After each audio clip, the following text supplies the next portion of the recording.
വിശദമായ റിപ്പോർട്ടുകളിലേക്ക്. തിരുവനന്തപുരം നെടുമങ്ങാട് 19-കാരൻ ഷോക്കേറ്റ് മരിച്ചു. പനയമുട്ടം സ്വദേശി അക്ഷയാണ് മരിച്ചത്. പൊട്ടിവീണ വൈദ്യുതി ലൈനിൽ നിന്നാണ് ഷോക്കേറ്റത്. ഉമേഷ് ബാലകൃഷ്ണൻ വിവരങ്ങളുമായി തിരുവനന്തപുരത്ത് നിന്ന് ചേരുന്നുണ്ട്. ഉമേഷിലേക്ക് അല്പസമയത്തിനകം തന്നെ എത്താം. ഉമേഷിനെ ഫോണിൽ കണക്ട് ചെയ്യേണ്ടതുണ്ട്. ഏറ്റവും ഒടുവിലായി പുറത്തു വന്നൊരു വിവരമാണിത്. തിരുവനന്തപുരം നെടുമങ്ങാടാണ് 19-കാരൻ ഷോക്കേറ്റ് മരിച്ചത്. പനയമുട്ടം സ്വദേശി അക്ഷയ്ക്കാണ് ജീവൻ നഷ്ടമായത്. പൊട്ടിവീണ വൈദ്യുതി ലൈനിൽ നിന്നാണ് ഷോക്കേറ്റത്. ഇന്ന് പുലർച്ചെയാണ് സംഭവം ഉണ്ടായത് എന്നാണ് മനസ്സിലാക്കുന്നത്. അർദ്ധരാത്രി 2 മണിയോടെയാണ് സംഭവം. ഈ മരമൊടിഞ്ഞ് വൈദ്യുതി പോസ്റ്റിന് മുകളിലൂടെ റോഡിലേക്ക് വീഴുകയായിരുന്നു. ഇത് ശ്രദ്ധയിൽപ്പെടാതെ ഇതിൽ തട്ടിയാണ് ഈ 19-കാരന് അപകടമേറ്റത് എന്നാണ് നമ്മൾ മനസ്സിലാക്കുന്നത്. അതിൻ്റെ കൂടുതൽ വിശദാംശങ്ങൾ എന്താണ് എന്ന കാര്യം ഉമേഷ് ബാലകൃഷ്ണൻ അല്പസമയത്തിനകം പങ്കുവയ്ക്കും. കൊല്ലം തേവലക്കരയിൽ ഷോക്കേറ്റൊരു 8ാം ക്ലാസ്സുകാരൻ 13 വയസ്സുകാരൻ മരിച്ചതിൻ്റെ ഒരു നടുക്കം നമുക്ക് മാറിയിട്ടില്ല.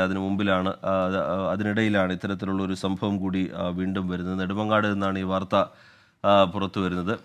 ഇന്നലെ മഴയൊക്കെ ഉണ്ടായിരുന്നു. അതിൻ്റെ ഭാഗമായി ഈ മരം ഒടിഞ്ഞ് വൈദ്യുതി പോസ്റ്റിന് മുകളിലൂടെ വീഴുകയായിരുന്നു എന്നാണ് മനസ്സിലാക്കുന്നത്. ഉമേഷ് ബാലകൃഷ്ണൻ വിവരങ്ങളുമായി ചേരുന്നുണ്ട്. ഉമേഷ്, എന്താണ് വിവരങ്ങൾ? ഉമേഷ്, അത് ദാരുണമായ സംഭവമാണ്. പുലർച്ചെ 2 മണിയോടുകൂടിയാണ് സംഭവം നടക്കുന്നത്. അനന്തവും 2 സുഹൃത്തുക്കളും ഒരു ബൈക്കിൽ വീട്ടിലേക്ക്, അതായത് കാറ്ററിംഗ് ജോലി കഴിഞ്ഞ് വീട്ടിലേക്ക് മടങ്ങി വരികയായിരുന്നു. റോഡിൽ മരം ഇലക്ട്രിക് പോസ്റ്റിന് മുകളിലേക്ക് മറിഞ്ഞു വീണിരുന്നു. ഇത് ശ്രദ്ധിച്ചിരുന്നില്ല. ഇന്ന് രാത്രി നല്ല മഴയുണ്ടായിരുന്നു. ഇത് ശ്രദ്ധിക്കാതെ നേരെ അപകടത്തിൽ പെടുകയായിരുന്നു. പോസ്റ്റിനും ഈ മരത്തിലേക്കും ഇടിച്ചു വീഴുകയായിരുന്നു. അനന്തുവാണ് വാഹനം ഓടിച്ചിരുന്നത്. അനന്തുവിന് 19 വയസ്സേ ഉണ്ടായിരുന്നുള്ളൂ. വളരെ അതിദാരുണമായ സംഭവം. ഈ അപകടം വളരെ, അതായത് കുറച്ച് മുൻപ് തന്നെ ഈ മരം ഒടിഞ്ഞു വീഴുകയും ചെയ്തിരുന്നു. പക്ഷെ ആരുടെയും ശ്രദ്ധയിൽ ഇത് പെട്ടിരുന്നില്ല. എന്തായാലും ബൈക്കിലുണ്ടായിരുന്ന മറ്റ് 2 പേർ രക്ഷപ്പെട്ടു എന്നാണ് നിലവിൽ ലഭിച്ചിരിക്കുന്ന വിവരം. അനന്തു മാത്രമാണ് മരിച്ചത്. ബാക്കി അനന്തു ആയിരുന്നു ബൈക്ക് ഓടിച്ചിരുന്നതും. ഈ കാറ്ററിംഗ് ജോലി കഴിഞ്ഞ് രാത്രിയോടുകൂടി വീട്ടിലേക്ക് വരുന്നതിനിടെയാണ് ഈ അപകടം ഉണ്ടായത്. റോഡിൽ ഇലക്ട്രിക് പോസ്റ്റിന് മുകളിലേക്ക് മരം കടപുഴകി വീഴുകയും ആ മരത്തിലിടിച്ച് ഇലക്ട്രിക് പോസ്റ്റിൽ വൈദ്യുതി കട്ടായിരുന്നില്ല. ആ പോസ്റ്റിൽ മരത്തിലുമായി ഇടിച്ചായിരുന്നു ഈ അപകടം ഉണ്ടായത്. എന്തായാലും അതിദാരുണമായ സംഭവമാണ്. വീണ്ടും ഒരു KCBD അടക്കം ഒരു അനാസ്ഥ ഇതിലുണ്ടോ തുടങ്ങിയ കാര്യങ്ങളെല്ലാം പരിശോധിക്കേണ്ടതുണ്ട്. എന്തായാലും അനന്തുവിന്റെ ജീവൻ, 19 വയസ്സായ ചെറുപ്പക്കാരനാണ്. ജോലി ചെയ്ത്, അതായത് രാത്രിയോളം കാറ്ററിംഗ് ജോലി ചെയ്ത് അതിനുശേഷം മടങ്ങി വീട്ടിലേക്ക് വരുന്നതിനിടെയാണ് ഈ അപകടം ഉണ്ടായത്. എന്തായാലും അപകടത്തിൽ 19 വയസ്സുകാരനായ അനന്തു മരിച്ചിരിക്കുന്നു എന്നുള്ളത് അതിദാരുണമായ സങ്കടമുണ്ടാക്കുന്ന വിഷയമാണ്. എന്തായാലും മറ്റ് 2 പേരും രക്ഷപ്പെട്ടു എന്നാണ് നമുക്ക് ഇപ്പോൾ ലഭിക്കുന്ന വിവരം. നെടുമങ്ങാട് പനയമൂട് എന്ന് പറയുന്നത് നഗരത്തിൽ നിന്ന് കുറച്ചു മാറിയിട്ടുള്ള സ്ഥലമാണ്. ഇന്നലെ രാത്രി നല്ല മഴയും ഈ പ്രദേശത്തുണ്ടായിരുന്നു. ഇതിനിടെയാണ് ഈ അപകടം സംഭവിക്കുന്നത്. പക്ഷേ ഏറെ പുലർച്ചെയാണിത് സംഭവിക്കുന്നത്. അതുകൊണ്ട് തന്നെ ഇത്തരത്തിലൊരു മരം എപ്പോഴാണത് വീണത്, അതുകൊണ്ട് തന്നെ അത് കൃത്യമായ സമയത്ത് KCBയെ അറിയിച്ചിട്ടുണ്ടോ, ഇതൊന്നും നമുക്കറിയില്ല. കാരണം അവർക്കൊരു വിവരം ലഭിച്ചെങ്കിൽ മാത്രമാണല്ലോ അതിൽ വേണ്ട നടപടി എടുക്കാൻ സാധിക്കുന്നത്. ഇപ്പോൾ 2 പേരെ കൂടെ ഉണ്ടായിരുന്നവർ രക്ഷപ്പെട്ടു. അവർ എന്താണ് ഇതിനെക്കുറിച്ച് പറയുന്നത് എന്നെന്തെങ്കിലും വിവരം ലഭ്യമാണോ? തീർച്ചയായും വിവരം പുറത്തു വന്നു തുടങ്ങിയിട്ടേ ഉള്ളൂ. അല്പം മുൻപാണ് ഈ വിവരങ്ങൾ പുറത്ത് അറിയുന്നത്. നമ്മൾ തിരുവനന്തപുരം നഗരത്തിൽ നിന്ന് കുറച്ച് ദൂരമുണ്ട് നെടുമങ്ങാടേക്ക് എത്താൻ. നമ്മൾ അതുമായി ബന്ധപ്പെട്ട് തുടർ വാർത്തകളുമായി ബന്ധപ്പെടുകയാണ്. പക്ഷെ അത് ദാരുണമായ സംഭവമാണ്. നമ്മൾ ഈ ഒരു അപകടം, അതായത് രാത്രികാലങ്ങളിൽ ഈ നേരത്തെ തന്നെ ഈ ഇലക്ട്രിക് പോസ്റ്റും റോഡിലേക്ക് ചരിഞ്ഞു നിൽക്കുന്ന മരങ്ങളും അതിന്റെ ശിഖരങ്ങളുമെല്ലാം വെട്ടിമാറ്റാൻ തദ്ദേശ സ്ഥാപനങ്ങളോട് ദുരന്തനിവാരണ നിർദ്ദേശം നൽകിയതാണ്. അതുമായി ബന്ധപ്പെട്ട നടപടികൾ പല ഭാഗങ്ങളും പുരോഗമിക്കുന്നുണ്ടായിരുന്നു. ഇതിനിടെയാണ് ഇത്തരം ഒരു ദുരന്തം ഉണ്ടാകുന്നത്. ഈ ഇലക്ട്രിക് പോസ്റ്റിന് മുകളിലേക്ക് മരം കടപുഴകി വീഴുകയും അതിൽ തട്ടി യുവാവായ ചെറുപ്പക്കാരനായ 19 വയസ്സ് മാത്രമുള്ള അനന്തു എന്ന ചെറുപ്പക്കാരൻ മരിക്കുന്ന സാഹചര്യവും ഉണ്ടായിരിക്കുന്നത്. വലിയ ദാരുണമായ അപകടവുമാണ്. കാരണം റോഡിലൂടെ എല്ലാവരും വാഹനം ഓടിച്ചു പോകുന്നതാണ്. പലപ്പോഴും ഇത്തരത്തിൽ ശ്രദ്ധിക്കപ്പെടാതെ ചെറിയ മരച്ചില്ലകളടക്കം റോഡിലേക്ക് ചാഞ്ഞു നിൽക്കാറുണ്ട്. അത് പക്ഷേ ഇലക്ട്രിക് പോസ്റ്റിന് മുകളിലേക്ക് വന്ന് വീഴുന്ന സാഹചര്യത്തിൽ സാധാരണ ഇലക്ട്രിസിറ്റി ഈ ഒരു മഴക്കാലം തുടങ്ങുന്നതിന് മുമ്പ് തന്നെ ഇലക്ട്രിക് പോസ്റ്റുകൾക്ക് സമീപത്ത് നിൽക്കുന്ന മരങ്ങളോ ഇലക്ട്രിക് ലൈനിലേക്ക് ചാഞ്ഞു നിൽക്കുന്ന ചില്ലകൾ ഉണ്ടെങ്കിൽ വെട്ടി ഒതുക്കുന്ന ഒരു ശീലമുണ്ട്. അതും ഈ ദുരന്ത നിവാരണ നിയമപ്രകാരം തന്നെ അത് ചെയ്യാൻ KCBക്ക് അധികാരവുമുണ്ട്. നമ്മൾ അത്തരത്തിൽ സാധാരണ ചെയ്യാറുണ്ട്. പക്ഷെ ഇവിടെ അങ്ങനെയെല്ലാം സംഭവിച്ചിട്ടുണ്ടോ, അത്തരത്തിൽ മുൻകരുതലുകൾ സ്വീകരിച്ചിട്ടുണ്ടോ? അത് മാത്രമല്ല, ഈ അപകടം നടന്ന് ഇത് KCB KCB അധികൃതർ അറിഞ്ഞിരുന്നു. പുലർച്ചെ 2 മണിക്കാണ് അപകടം നടന്നത്. അപകടം നടന്ന ശേഷവും പുലർച്ചെ 2 മണിക്ക് അപകടം നടക്കുന്നു. അപകടം നടന്ന ശേഷം അതിന് മുൻപ് എപ്പോഴാണ് ഈ മരം റോഡിലേക്ക് വീണത്, അത് മാറ്റാനുള്ള ശ്രമങ്ങൾ ഏതെങ്കിലും രീതിയിൽ KCBയുടെ ഭാഗത്തുനിന്ന് ഉണ്ടായിരുന്നോ തുടങ്ങിയ കാര്യങ്ങളെല്ലാം വരും മണിക്കൂറുകളിൽ പുറത്തു വരാൻ ഉണ്ട്. എന്തായാലും വളരെ വിഷമം ഉണ്ടാക്കുന്ന ദാരുണമായ സംഭവം, അതും തിരുവനന്തപുരം നെടുമങ്ങാട്. കഴിഞ്ഞ ദിവസങ്ങളിൽ നമ്മൾ കൊല്ലത്തെ കാര്യങ്ങളെല്ലാം നമ്മൾ ഇപ്പോഴും അതിന്റെ ഒരു വാർത്തയുടെ നടുക്കത്തിൽ തന്നെയാണ് നമ്മൾ നിൽക്കുന്നത്. അതിന് തൊട്ട് പിന്നാലെയാണ് വെറും 19 വയസ്സുള്ള മറ്റൊരു ചെറുപ്പക്കാരൻ, അത് ജോലി കഴിഞ്ഞ് വീട്ടിലേക്ക് തിരികെ വന്നുകൊണ്ടിരിക്കുന്ന സമയത്ത് ഇത്തരമൊരു അതിദാരുണമായ ഒരു അപകടം സംഭവിച്ചിരിക്കുന്നത്. എന്തായാലും ഇതിൽ ആർക്ക് വീഴ്ച സംഭവിച്ചിരുന്നത്, ആർക്കാണ് വീഴ്ച ഉണ്ടായത് തുടങ്ങിയ കാര്യങ്ങളെല്ലാം ഇനി പരിശോധിക്കേണ്ടതുണ്ട്. എന്തായാലും അത് പരിശോധിക്കുക എന്നതിനപ്പുറം ഒരു ജീവൻ നഷ്ടമായിരിക്കുന്നു. ചെറുപ്പക്കാരനാണ്, ഭാവിയുടെ വാഗ്ദാനമാണ്. അവർ രാത്രി വൈകിയും കുടുംബത്തിന് വേണ്ടി ജോലി ചെയ്ത ശേഷം മടങ്ങി വീട്ടിലേക്ക് വരുന്ന സമയമായിരുന്നു. ആ സമയത്താണ് ഈ ഒരു അപകടം ഉണ്ടായിരിക്കുന്നത്. പക്ഷെ അത് തന്നെയാണ് കാരണം, ആ ഒരു പ്രായത്തില് ജീവിതം കൂടുതലും ആസ്വദിക്കുന്ന ആ സമയത്ത് ആ രീതിയിലൊക്കെ പുറത്ത് സമയം ചെലവഴിക്കുന്ന കുട്ടികൾ ഉള്ളപ്പോഴാണ് ഈ കുട്ടി അധ്വാനിക്കാൻ പോയത്. ഈ അക്ഷയുടെ കുടുംബത്തെക്കുറിച്ചൊക്കെ കൂടുതൽ വിവരമുണ്ടോ? കുടുംബാംഗങ്ങളെ വിവരം അറിയിച്ചിട്ടുണ്ടോ? തീർച്ചയായും അതുമായി ബന്ധപ്പെട്ട വിവരങ്ങൾ ലഭിക്കേണ്ടതുണ്ട്. എങ്ങനെയാണ് കുടുംബം, സ്വാഭാവികമായി ഒരു സാധാരണ കുടുംബത്തിൽ ജനിച്ചു വളർന്ന ആളായിരിക്കണം, അല്ലെങ്കിൽ രാത്രി വൈകിയും ഈ കാറ്ററിംഗ് ജോലിക്ക് പോയി മറ്റുള്ളവർ ഞായറാഴ്ചകളിൽ ആഘോഷിക്കുമ്പോൾ കാറ്ററിംഗ് ജോലിക്ക് പോയി 19-ാം വയസ്സിൽ കുടുംബം നോക്കാനുള്ള ബുദ്ധിമുട്ടിലേക്ക് ഒരു ചെറുപ്പക്കാരൻ എത്തണമെങ്കിൽ അതിൽ തന്നെ എത്രത്തോളം കുടുംബ പശ്ചാത്തലം നമുക്ക് മനസ്സിലാക്കാവുന്നതേ ഉള്ളൂ. 19 വയസ്സുള്ള ചെറുപ്പക്കാരനാണ്. ആ ചെറുപ്പക്കാരനാണ് ഈ ഒരു അപകടത്തിൽ, ഒരു കുടുംബത്തിന്റെ ഒരു പക്ഷെ വലിയ പ്രതീക്ഷയായിരുന്നിട്ടുണ്ടാകണം. കുടുംബവും നാടിന്റെയും സമൂഹത്തിന്റെയും എല്ലാം പ്രതീക്ഷകളാണെന്ന് നമുക്ക് ചെറുപ്പക്കാരെല്ലാം ഓരോരുത്തരും. പക്ഷേ നിദാരുണമായ ഒരു അപകടം, അതും സ്വന്തം തെറ്റല്ലാത്ത സ്വന്തം ഭാഗത്ത് ഒരു വീഴ്ച പോലും ഉണ്ടാകാത്ത ഒരു അപകടത്തിൽ ജീവൻ നഷ്ടമായിരിക്കുന്നു. ഈ വൈദ്യുതി അപകടങ്ങളുമായി ബന്ധപ്പെട്ട് നമ്മൾ ഈ ദിവസങ്ങളിലെല്ലാം നമ്മൾ ജാഗ്രതയോടുകൂടി ഓരോ സാഹചര്യങ്ങളും നമ്മൾ കടന്നതാണ്. സ്കൂളുകളിലെ വൈദ്യുതി ലൈനുകളിലെ സാഹചര്യങ്ങൾ, ഈ സമീപ പ്രദേശങ്ങളിൽ അപകടാവസ്ഥയിലുള്ള വൈദ്യുതി ലൈനുകളും തുടങ്ങിയവയുമായി ബന്ധപ്പെട്ടെല്ലാം നമ്മൾ ജാഗ്രതയോടുകൂടി ഇത്തരം വാർത്തകൾ നമ്മൾ സമീപിച്ചതാണ്. അപ്പോഴും ഏതെങ്കിലും രീതിയിൽ ജാഗ്രത കുറവ് KCB ഉദ്യോഗസ്ഥരുടെ ഭാഗത്തുനിന്ന് ഉണ്ടായിട്ടുണ്ടോ? തദ്ദേശ സ്ഥാപനങ്ങൾ കൃത്യസമയത്ത് ഇത്തരത്തിൽ അപകടാവസ്ഥയിലുള്ള മരങ്ങൾ മുറിച്ചു മാറ്റുന്നതിൽ ഏതെങ്കിലും ലാഘവത്തോടെ സമീപിച്ചിട്ടുണ്ടോ തുടങ്ങിയ വിവരങ്ങളെല്ലാം ഇനി വരും മണിക്കൂറുകളിൽ പുറത്തു വരേണ്ടതുണ്ട്. ഇന്നലെ രാത്രി മഴയുണ്ടായിരുന്നു, അതൊരു യാഥാർത്ഥ്യമാണ്. പക്ഷെ അത് തന്നെയാണോ ഈ ഒരു അപകടത്തിന് കാരണമായിരുന്നത്? എല്ലാം വരും മണിക്കൂറുകളിൽ നമുക്ക്. ശരി, ഉമേഷ് ബാലകൃഷ്ണനാണ് വിവരങ്ങൾ നൽകിക്കൊണ്ടിരിക്കുന്നത്. കൂടുതൽ വിവരങ്ങൾ ഇതുമായി ബന്ധപ്പെട്ട് ശേഖരിക്കേണ്ടതുണ്ട്. രാത്രി 2 മണിയോടുകൂടിയാണ്, പുലർച്ചെ 2 മണിയോടുകൂടിയാണ് ഈ അപകടം ഉണ്ടായിരിക്കുന്നത്. കാറ്ററിംഗ് ജോലി കഴിഞ്ഞ് തിരികെ വരുന്നതിനിടയിലാണ് ഈ 19-കാരൻ അപകടത്തിൽപ്പെട്ടിരിക്കുന്നത്. നേരത്തെ തന്നെ ഈ മഴക്കാലം വരുന്നതിന് മുന്നോടിയായി തന്നെ ഈ അപകട സാധ്യതയുള്ള മരങ്ങളൊക്കെ മുറിച്ചു മാറ്റണമെന്നുള്ള നിർദ്ദേശമൊക്കെ വന്നതാണ്. ഇവിടെ എന്താണ് സംഭവിച്ചതെന്നത് സംബന്ധിച്ച് കൂടുതൽ വ്യക്തത വരേണ്ടതുണ്ട്. ഉമേഷ് ബാലകൃഷ്ണൻ അല്പസമയത്തിനകം അതുമായി ബന്ധപ്പെട്ട കൂടുതൽ വിവരങ്ങൾ പ്രേക്ഷകരുമായി പങ്കുവയ്ക്കും. UAE-യിലെ ഷാർജയിൽ തൂങ്ങി മരിച്ച നിലയിൽ കണ്ടെത്തിയ കൊല്ലം ചവറ തെക്കുംഭാഗം സ്വദേശി അതുല്യ ഭർത്താവ് സതീഷിൽ നിന്ന് നേരിട്ടത് കൊടിയ പീഡനം. നിരന്തരം സതീഷ് അതുല്യയെ ക്രൂരമായി മർദ്ദിച്ചു. അലറിക്കരഞ്ഞിട്ടും വിടാതെ ക്രൂരമായി മർദ്ദിച്ചതിന്റെ ഞെട്ടിക്കുന്ന ദൃശ്യങ്ങൾ 24-ന് ലഭിച്ചു.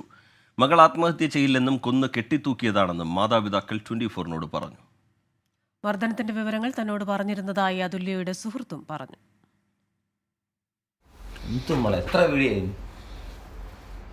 അതില്ല, എത്ര വീഡിയോ മോളെ നിനക്ക് ബോറാവുന്നില്ല? ഭർത്താവിന്റെ കൊടിയ പീഡനത്തെ തുടർന്ന് UAE ഷാർജയിൽ 1.5 വയസ്സുകാരി മകളെ കൊലപ്പെടുത്തിയ ശേഷം വിഭജിക ജീവനൊടുക്കിയതിന്റെ ഞെട്ടൽ മാറിയിട്ടില്ല. അതേ നഗരത്തിൽ നിന്ന് വീണ്ടും സമാനമായ ദുരന്തം. തന്നെ സതീഷ് ക്രൂരമായി മർദ്ദിക്കുന്ന വിവരം അതുല്യ ബന്ധുക്കളോടും സുഹൃത്തുക്കളോടും പറഞ്ഞിരുന്നു. ഗാർഹിക പീഡന കേസിൽ ഇനി ആവർത്തിക്കില്ലെന്ന് എഴുതിക്കൊടുത്ത് മാപ്പ് പറഞ്ഞ് സതീഷ് തടിയൂരി. പിന്നാലെ വീണ്ടും മർദ്ദന പരമ്പര.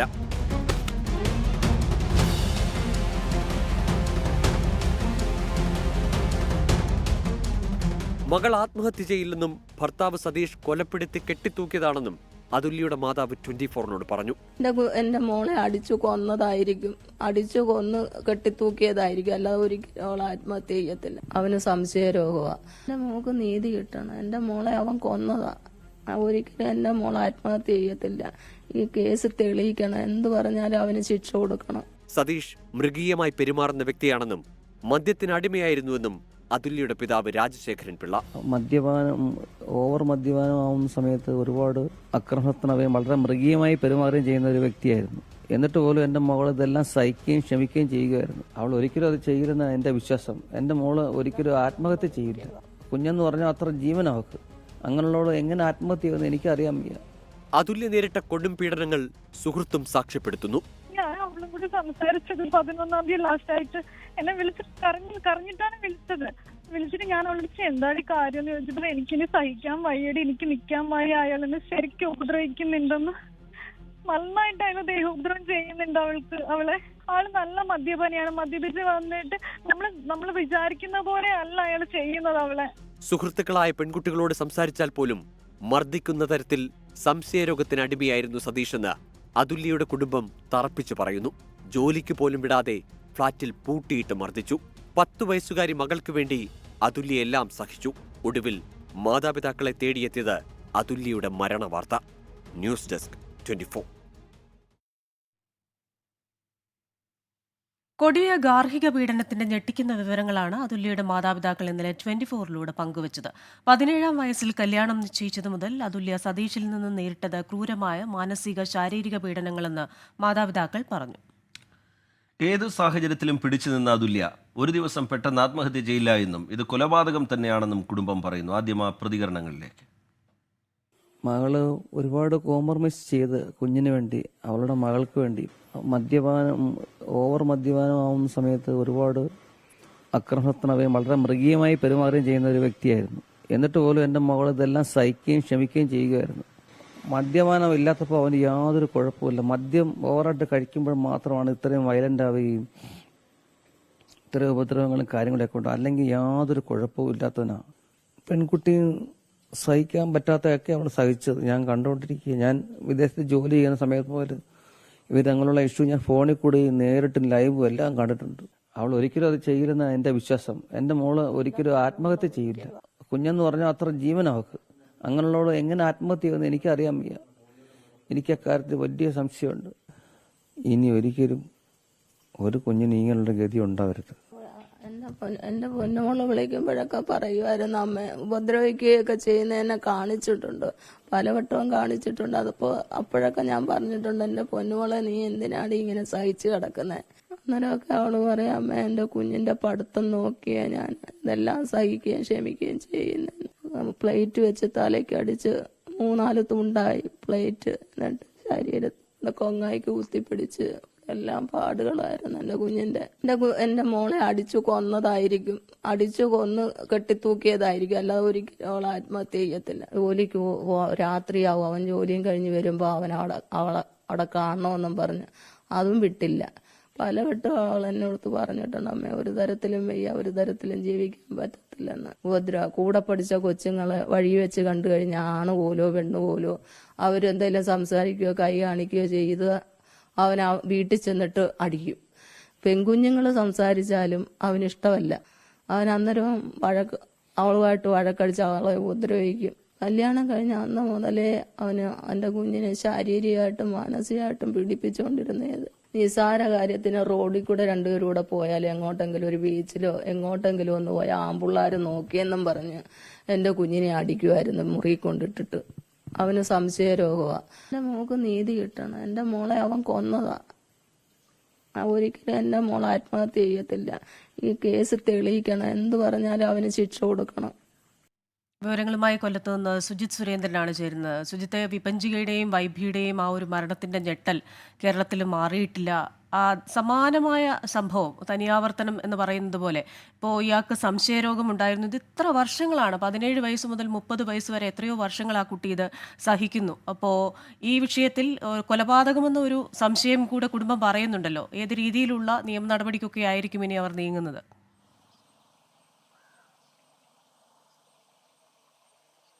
ക്രിസ്റ്റീന, നമുക്കറിയാം തേവലക്കര വലിയൊരു ദുരന്തത്തിന് സാക്ഷ്യം വഹിച്ച നാടാണ്. അവിടെ തേവലക്കരയ്ക്ക് സമീപത്തുള്ള കോയിവിള സൗത്തിലാണ് ഈ കുട്ടിയുടെ അതുല്യയുടെ വീട്. അതുപോലെ തന്നെ കേരളപുരത്ത്, കൊല്ലം ജില്ലയിൽ തന്നെ കേരളപുരത്ത് വിഭജിക എന്ന് പറയുന്ന ഒരു പെൺകുട്ടി അനുഭവിച്ച ദുരന്തങ്ങളും ഭർത്താവിൽ നിന്ന് നേരിട്ട കൊടിയ പീഡനങ്ങളും നമ്മൾ കണ്ടു.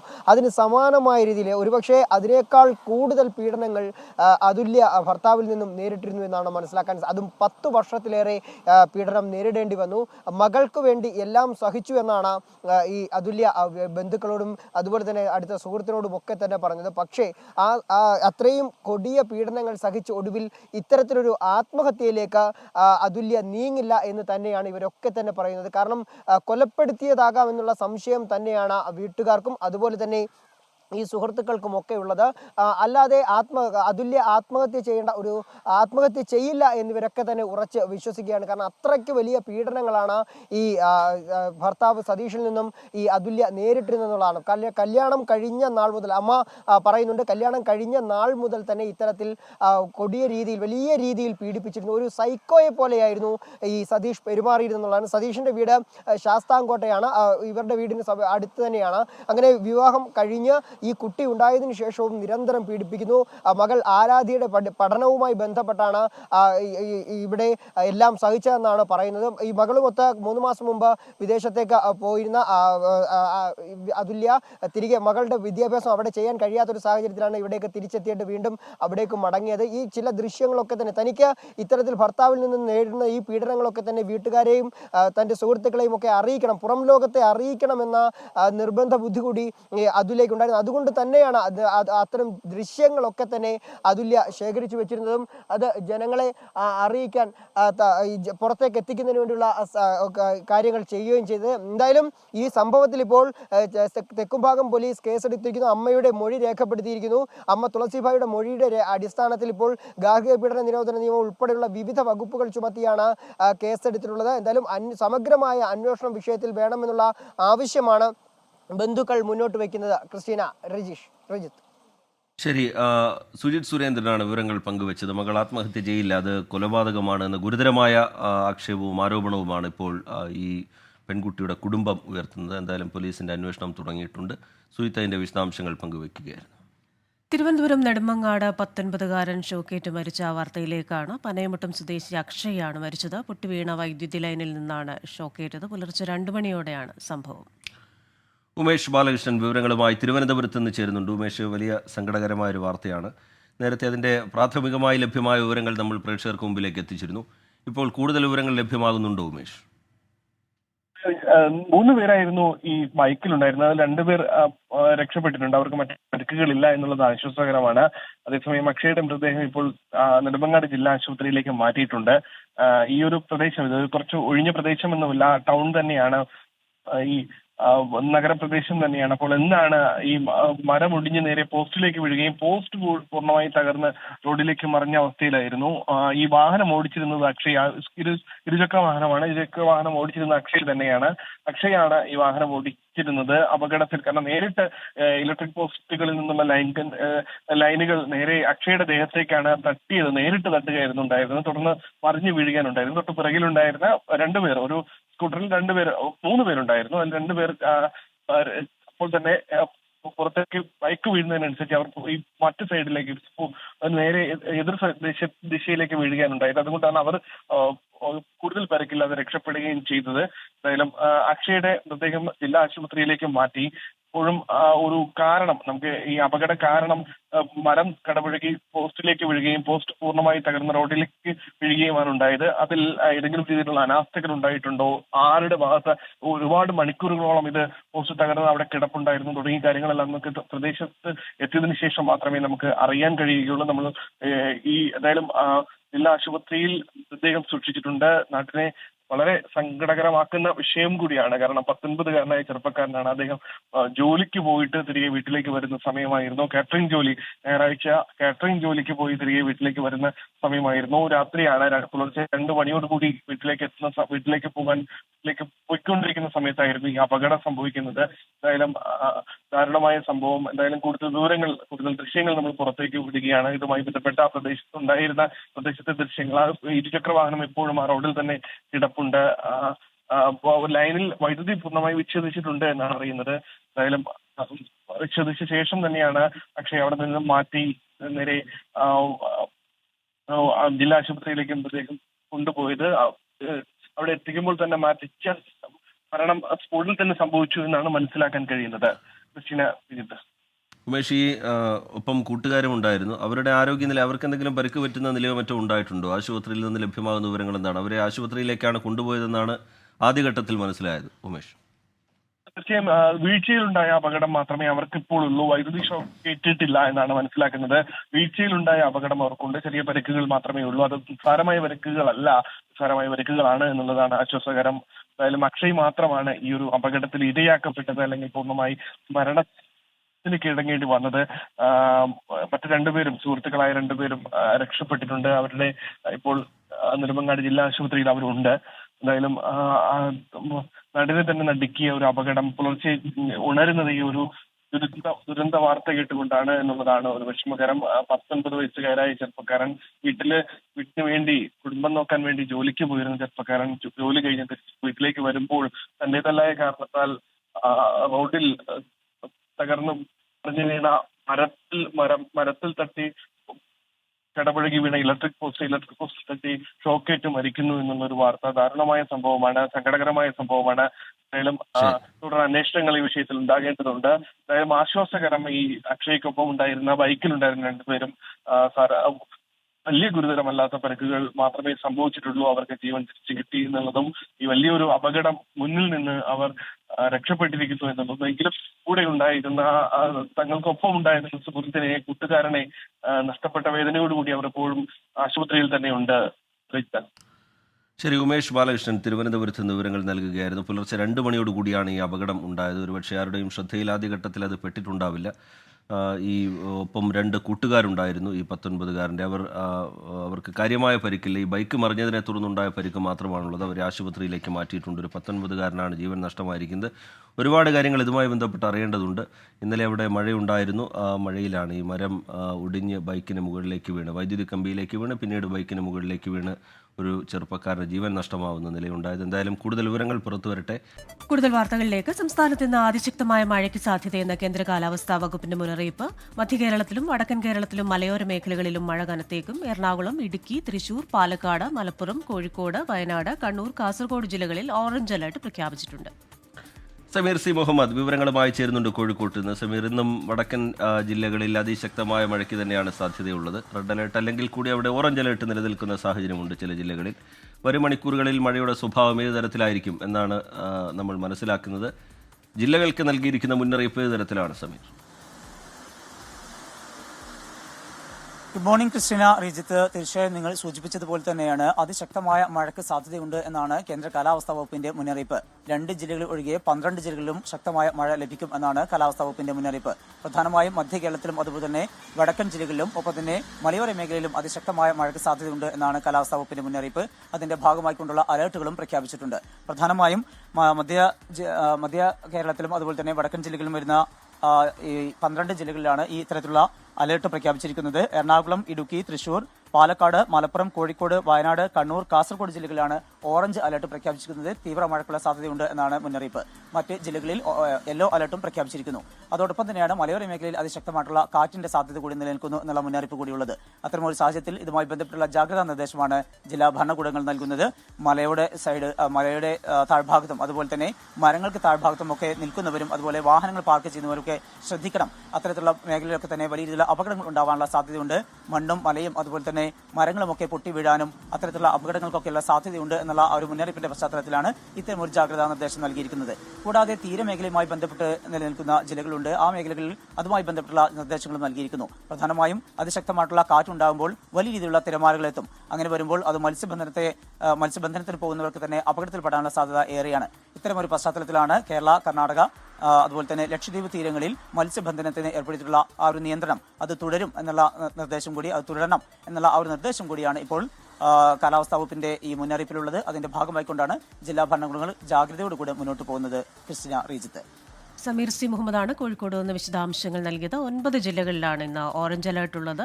മലയോര മേഖലകളിലും തീരപ്രദേശങ്ങളിലും ജാഗ്രതാ നിർദ്ദേശമുണ്ട്. കൊല്ലം തേവലക്കര ബോയ്സ് ഹൈസ്കൂളിലെ 8ാം ക്ലാസ് വിദ്യാർത്ഥി മിഥുൻ വൈദ്യുതി ലൈനിൽ നിന്ന് ഷോക്കേറ്റു മരിച്ചതിൽ അന്വേഷണം ഊർജിതമാക്കി പോലീസ്. കൂടുതൽ പേരുടെ മൊഴി രേഖപ്പെടുത്തും. അതിനിടെ മിഥുന്റെ മരണത്തിന് കാരണമായ 3 ഫേസ് ലൈൻ KSEB അഴിച്ചുമാറ്റി. തിങ്കളാഴ്ച മുതൽ ക്ലാസുകൾ പുനരാരംഭിക്കാനാണ് മാനേജ്മെന്റിന്റെ തീരുമാനം. വിദ്യാഭ്യാസ വകുപ്പിനും മാനേജ്മെന്റിനുമെതിരെ പ്രതിഷേധം കടുപ്പിക്കാനാണ് പ്രതിപക്ഷ വിദ്യാർത്ഥി യുവജന സംഘടനകളുടെ തീരുമാനം.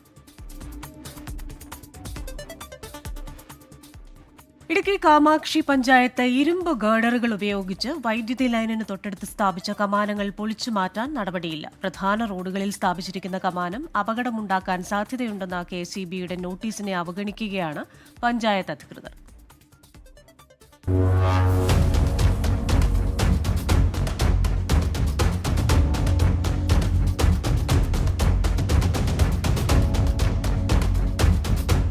തങ്കമണി ടൗണിനോട് ചേർന്ന് നിർമ്മിച്ചിരിക്കുന്ന കാമാക്ഷി പഞ്ചായത്തിന്റെ കമാനമാണിത്. ശക്തമായൊരു കാറ്റ് വീശിയാൽ ഇരുമ്പ് ഗർഡറുകളിൽ നിർമ്മിച്ചിരിക്കുന്ന കമാനത്തിലേക്ക് വൈദ്യുതി ലൈനുകൾ ഉരസും. ഈ സമയം ഇതിനടുത്ത് ആരെങ്കിലും നിന്നാൽ അപകടം ഉറപ്പ്. കഴിഞ്ഞ മാർച്ച് 25-ന് കമാനം നീക്കം ചെയ്യാൻ പഞ്ചായത്തിന് KSEB നോട്ടീസ് നൽകിയിരുന്നു.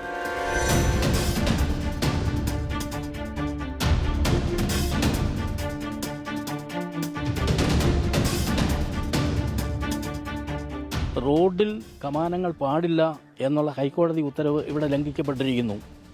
അതുപോലെ തന്നെ 20ഓളം സർവീസ് ബസ്സുകളും 6 സ്കൂൾ ബസ്സുകളും ദിവസേന സർവീസ് നടത്തുന്ന ഒരിടത്താണ് ഇത് സ്ഥാപിച്ചിരിക്കുന്നത്. ഏത് നിമിഷവും വാഹനാപകടം ഉണ്ടാകാനും അങ്ങനെ ഈ പോസ്റ്റിൽ വാഹനമിടിച്ചാൽ അത് വൈദ്യുതി ലൈനിൽ തട്ടുകയും വലിയ അപകടത്തിലേക്ക് അത് മാറുകയും ചെയ്യും.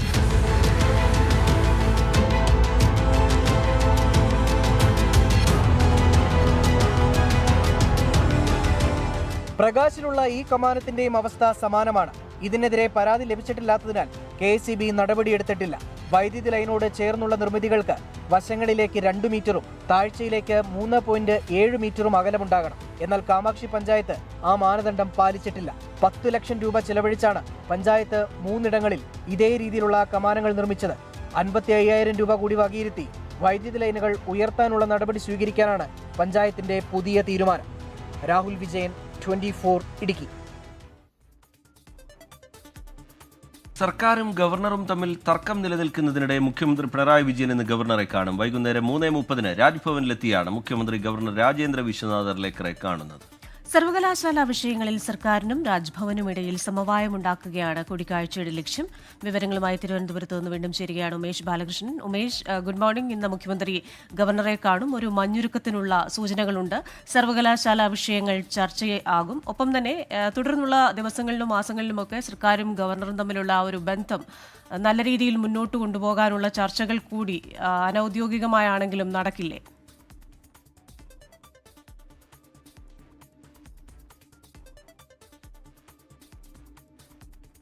കഴിഞ്ഞ ദിവസങ്ങളിൽ തന്നെ ഇതുമായി ബന്ധപ്പെട്ടുള്ള ആശയവിനിമയം രാജ്ഭവനുമായി നടത്തിയിരുന്നു. അതിന്റെ അടിസ്ഥാനത്തിൽ ആണ് കൂടിക്കാഴ്ച. ഉച്ചയ്ക്ക് ശേഷം 3:30-ക്ക് മുഖ്യമന്ത്രി ഗവർണർ കൂടിക്കാഴ്ച നടക്കും. പ്രധാനമായി ഏറ്റവും മുന്നിലുള്ളത് അടിയന്തരമായി ഡിജിറ്റൽ സാങ്കേതിക സർവകലാശാല താൽക്കാലിക VC-മാരെ നിയമിക്കുക എന്നുള്ളതാണ്. സ്വാഭാവികമായി അതിന്റെ നടപടികളിലേക്ക് രാജ്ഭവൻ കടന്നിരുന്നു. എന്തായാലും ഉടൻ തന്നെ അതിന്റെ സർക്കാർ നൽകിയ പട്ടികയിൽ നിന്ന് ഒരാളെ ഡിജിറ്റൽ സർവകലാശാല VC-ആയും ഒരാളെ സാങ്കേതിക സർവകലാശാല VC-ആയും നിയമിക്കും. അതേസമയം മുന്നിലുള്ള മറ്റു ഏറ്റവും സുപ്രധാനമായ കാര്യം സർവകലാശാല നിയമ ഭേദഗതി ബില്ലാണ്. ആ ബില്ല് നിയമസഭ പാസാക്കി രാജ്ഭവനായി ഗവർണർക്ക് അയച്ചെങ്കിലും അത് കഴിഞ്ഞ മുൻ ഗവർണർ നേരെ രാഷ്ട്രപതിക്ക് അയക്കാനുണ്ടായത്. ഇതേ തുടർന്നാണ് സംസ്ഥാനത്തെ 13 സർവകലാശാലകളിലും സ്ഥിരം VC ഇല്ലാത്ത സാഹചര്യം നിലനിൽക്കുന്നത്. ഈ സാഹചര്യം മാറണമെങ്കിൽ സർവകലാശാല നിയമ ഭേദഗതി ബില്ലിന് അംഗീകാരം ലഭിക്കണം. എന്നാൽ മാത്രമേ സെർച്ച് കമ്മിറ്റി രൂപീകരിക്കാൻ കഴിയുകയുള്ളൂ. ഒരുപക്ഷെ ഇതുമായി ബന്ധപ്പെട്ടുള്ള ഹർജി സുപ്രീം കോടതിയിൽ നിന്ന് പിൻവലിക്കാൻ സർക്കാർ തീരുമാനിച്ചിരുന്നു. അത് പ്രകാരം ഗവർണർ ഈ ബില്ലിൽ ഒപ്പിടണമെന്നുള്ള ആവശ്യവും കൂടി ഒരുപക്ഷെ സർക്കാർ മുന്നോട്ട് വെക്കും. എന്തായാലും ഒരു സമവായത്തിന്റെ പാതയിലേക്ക് സർക്കാരും നീങ്ങുകയാണ്. സ്വാഭാവികമായി ഗവർണറും ആ രീതിയിലേക്ക് വരികയാണെങ്കിൽ സമീപ ദിവസങ്ങളിലുണ്ടായിരുന്ന ആ പ്രതിസന്ധി, പ്രത്യേകിച്ച് കേരള യൂണിവേഴ്സിറ്റിയിലുണ്ടായ പ്രതിസന്ധി, അത് പൂർണ്ണമായി ഒഴിവാവുകയും വിദ്യാർത്ഥികൾക്ക് മികച്ച സേവനം കിട്ടി മുന്നോട്ട് പോവുകയും ചെയ്യുമെന്ന് പ്രതീക്ഷിക്കാം. ഒപ്പം സർവകലാശാലയിൽ അധികം താമസിക്കാതെ തന്നെ സ്ഥിരം VC-മാരുടെ ഒരു നിയമനം ഉണ്ടാകുമെന്നുള്ള പ്രതീക്ഷയും ഉണ്ട്. ഉമേഷ്, ഈ തർക്കത്തിലൊരു താൽക്കാലിക പരിഹാരത്തിലേക്ക് കാര്യങ്ങൾ പോകുന്നു എന്ന നിലയിലാണോ കാണേണ്ടത്, അതോ ഈ പ്രശ്നം അവിടെ അതേപടി നിലനിൽക്കുന്നു?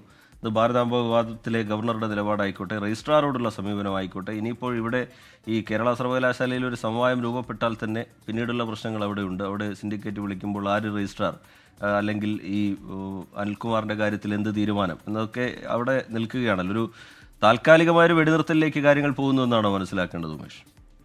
തീർച്ചയായും ഒരുപക്ഷെ സ്ഥിരം ഒരു സ്ഥായിയായ ഒരു പരിഹാരത്തിലേക്ക് പോകാൻ തന്നെയാണ് സർക്കാർ ശ്രമിക്കുന്നത്. കാരണം സർവകലാശാല നിയമ ഭേദഗതി ബിൽ അംഗീകരിച്ചു കഴിഞ്ഞാൽ ഈ പ്രശ്നങ്ങൾക്കെല്ലാം പരിഹാരമാകും. ഇപ്പോൾ കേരള യൂണിവേഴ്സിറ്റിയിലെ പ്രതിസന്ധി തന്നെ താൽക്കാലിക VC ആയ മോഹനൻ കുന്നുമേലും സ്ഥിരം രജിസ്ട്രാറായ KS അനിൽകുമാറും തമ്മിലുള്ള പ്രശ്നമാണ്. ഒപ്പം സിൻഡിക്കേറ്റ് അംഗങ്ങൾ KS അനിൽകുമാറിനൊപ്പം നിൽക്കുന്നുണ്ട്.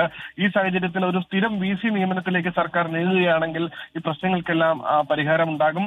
അതുകൊണ്ട് തന്നെ ആ ഒരു സ്ഥിരം VC നിയമനത്തിൽ സർവകലാശാല ഭേദഗതി നിയമം സർക്കാർ രാജ്ഭവൻ അംഗീകരിക്കുകയാണെങ്കിൽ സെർച്ച് കമ്മിറ്റിയിൽ 5 പേരെ നിയമിക്കാൻ കഴിയും. അപ്പോൾ തന്നെ അതിൽ സംസ്ഥാന സർക്കാരിന് ഒരു മേൽക്കൈ ഉണ്ടാവുകയും ചെയ്യും. സ്വാഭാവികമായി ആ മേൽക്കൈയിൽ സർക്കാർ താല്പര്യപ്പെടുന്ന ആളുകളെ ഉൾപ്പെടുത്തിയ ഒരു സെർച്ച് കമ്മിറ്റി രൂപീകരിക്കാൻ അല്ലെങ്കിൽ സെർച്ച് കമ്മിറ്റിയിലെ പേരുകൾ നിശ്ചയിക്കാൻ കഴിയും. അങ്ങനെയാണെങ്കിൽ അതിൽ നിന്ന് ഒരാളെ മാത്രമേ ഗവർണർക്ക് ഈ വൈസ് ചാൻസലറെ തിരഞ്ഞെടുക്കാൻ കഴിയുകയുള്ളൂ. ആ രീതി വരുമ്പോൾ തന്നെ ഈ സർക്കാർ ഗവർണർ പോര് എന്നുള്ള നിലയിലേക്ക് യൂണിവേഴ്സിറ്റികളിൽ തട്ടി നിൽക്കുന്ന പ്രശ്നങ്ങൾ ഒരു പൂർണ്ണ പരിഹാരം ഉണ്ടാകാൻ സാധ്യതയുണ്ട്. അപ്പോഴും കേരള സർവകലാശാലയിലെ പൂർണ്ണമായി പ്രശ്നങ്ങൾ ഇപ്പോഴും പരിഹരിച്ചിട്ടില്ല. മോഹൻ കുന്നുമേൽ സിൻഡിക്കേറ്റ് ഉടൻ വിളിക്കേണ്ടതില്ല എന്നുള്ള തീരുമാനമാണ്.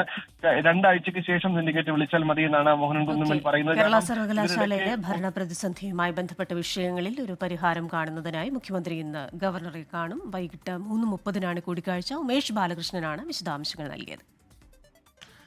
നിയമസഭാ തെരഞ്ഞെടുപ്പിനുള്ള രാഷ്ട്രീയ ഒരുക്കം തുടങ്ങി മുഖ്യമന്ത്രിയും CPIയും. ഓരോ ജില്ലയിലും പരമാവധി സീറ്റുകളിൽ വിജയം ഉറപ്പാക്കുക ലക്ഷ്യമിട്ട് LDF MLA-മാരുടെ യോഗം വിളിച്ചു.